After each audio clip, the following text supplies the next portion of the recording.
सत्संग जी प्रेम से कहना धन निरंकार जी। सदगुरु माता सुदीक्षा सविंदर हरदेव जी महाराज की जय।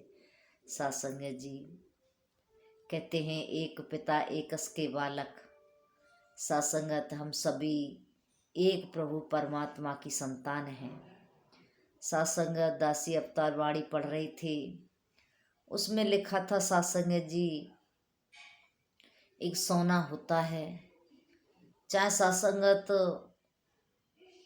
उसकी हम अंगूठी बनवा लें, चाहे उसका हम झुमके बनवा लें, चाहे उसका हार बनवा लें, लेकिन वो है सोना ही।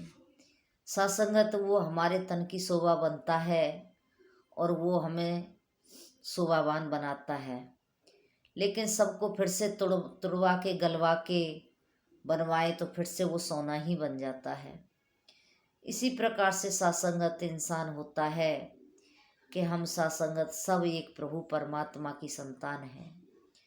सत्संगत जी कहते हैं सोना चाहे खान में से आज निकला हो, चाहे बरसों पुराना हो, रेट दोनों का एक ही होता है, क्योंकि वो सोना है। तो इसी प्रकार से सत्संगत कहने का भाव, ज्ञान लेने वाला महात्मा चाहे आज लिया है चाहे बरसों पुराना, ज्ञान हो जाना वो सत्संगत संत की पदवी में आता है। वो संत बन जाता है जिसको ज्ञान हो जाता है। तो सत्संगत जी ज्ञान हो जाना, ज्ञान लेना एक अलग बात है और ज्ञान हो जाना एक अलग बात है। जो भी सत्संगत जिसको ज्ञान समझ में आ जाता है वो ब्रह्म ज्ञानी कहलाता है। तो सत्संगत ये ब्रह्म प्रभु परमात्मा, इसको कहीं सत्संगत ढूंढने की जरूरत तो है नहीं, ये हमारे अंग संग रहता है। क्योंकि सत्संगत ढूंढ लो ऐसा सज्जन जो हरि से दे मिलाए। कहते ऐसा कोई सज्जन ढूंढो जो हरि से मिला दे, हरि प्रभु परमात्मा से रिश्ता जोड़ दे। सत्संग जी ये परमात्मा निराकार, कड़ में बसने वाला, पत्ते पत्ते में रहने वाला, कोई जगह ऐसी नहीं लिखा है हरि व्यापक समर्थ समाना, प्रेम से प्रगट हो मैं जाना।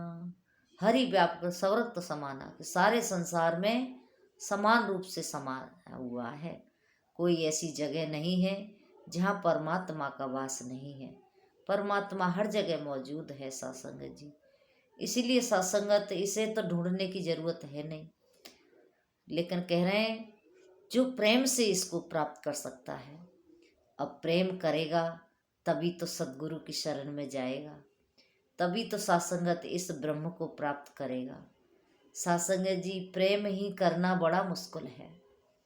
इंसान नफरत तो हाल कर लेता है, नफरत करने में कोई सत्संगत बात नहीं कोई ज़्यादा काम नहीं करना पड़ता, कुछ ज़्यादा ऐसा कोई कर्म नहीं करना पड़ता जिसके लिए हमें कोई अलग से कुछ करना पड़े।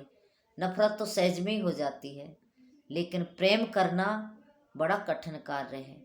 प्रेम को धारण करना बड़ा मुश्किल कार्य है। सत्संगत जिसके हृदय में प्रेम बस जाता है, तिन प्रेम कियो तिन प्रभु पाया। कहते हैं प्रेम जो करते हैं वही प्रभु को प्राप्त करते हैं। इसीलिए तो सत्संगत जी कुछ बिरले होते हैं, कुछ अलग ही, कुछ अनोखे ही आ पाते हैं सद्गुरु की शरण में, जो कि इस प्रभु परमात्मा को प्राप्त कर लेते हैं। जिस पे कृपा राम की हुई उस पे कृपा करे सब कोई। कि जिस पे कृपा राम की होती है उस पे कृपा सबको ही कर देता है। तो सत्संगत राम कहते हैं सद्गुरु को। सद्गुरु जिस पर भी कृपा कर दे उसको इस ब्रह्म से सत्संगत जोड़ देते हैं, उसका रिश्ता ब्रह्म से जुड़ जाता है।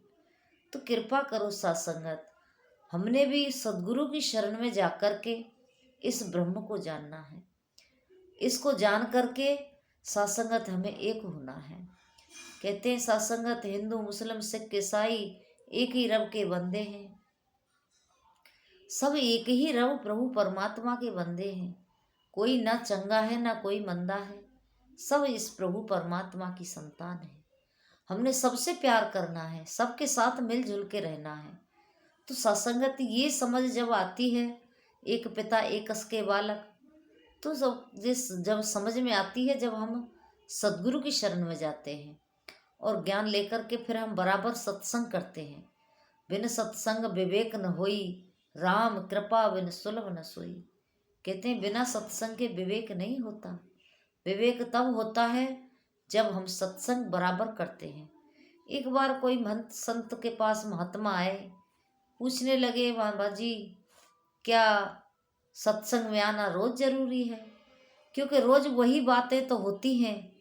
क्यों सत्संग जी, वही बातें क्यों होती हैं? क्योंकि परमात्मा तो एक ही है। सत्संगत यही निरंकार है, यही ईश्वर है, यही अल्लाह है, यही गॉड है, कोई अलग तो है नहीं। तो अलग कौन सी बात सत्संगत होंगी? एक की ही बात होंगी और वही बातें होती हैं रोज। कहते हैं रोज वही बात, रोज वही विचार। क्या रोज सत्संग में आना जरूरी है? वही रोज भजन। लेकिन सत्संगत हम थोड़ा सोच के देखें, हम रोज सुनते हैं लेकिन फिर भी हमको नया ही लगता है। जब भी ऐसा लगता है सुनते हैं, वाह क्या बात है, आज तो मन गदगद हो गया। रोज नई बात सत्संगत, हम रोज वही बातें सुनते हैं फिर भी नया लगता है। क्यों लगता है? क्योंकि इस परमात्मा सत्संगत इसकी बात होती है। जितने भी संत हुए संसार में, हमने देखते हैं सत्संगत। आज सत्संग में कुछ ऐसी चर्चा चल रही थी कि सत्संग करो जवानी में, बुढ़ापा किसने देखा है। कि बुढ़ापे का इंतजार नहीं करना चाहिए, क्योंकि बुढ़ापे में सत्संगत ना तो पैर काम करते हैं, ना हाथ, ना आँख, ना कान, सब काम करना बंद कर देते हैं। तो एक बहन कहने लगी कि इनको कृपा करो कि इस बहन को कुछ समझाओ। एक बड़ी बूढ़ी अम्मा थी कि इनको कुछ समझाओ। तो दासी का भाव यही बना कि अब इनको कोई क्या समझा सकता है। इनके अंदर तो जो फीड पहले से हो गया है वो हो गया है, अब नई बात नहीं सीख सकते। क्योंकि सत्संगत उम्र के हिसाब से ही हर बात याद रहती है। अब कहते हैं एक पौधा होता है छोटा, तो उसे किधर को मोड़ लो, किधर भी उसको मोड़ो, किधर भी उसको कोई भी शेप उसको दे दो, लेकिन जब पेड़ बन जाता है तो सत्संगत फिर वो मुड़ता नहीं है। फिर वो जैसा वैसा होता है, वैसा का वैसा ही रहता है। तो अब ये इनका तो उम्र इतनी हो गई, अब इनको कोई क्या समझा सकता है। वही बातें जो मन के अंदर फीड हो गई हैं वही अब चलती रहती हैं। तो सत्संगत ये खेल जवानी का है। कहते हैं हम ते बिस्तर नहीं उठते, हम बिस्तर से नहीं उठते। अब क्या सत्संग करेंगे, क्या सेवा करेंगे, क्या गुरु की भक्ति करेंगे?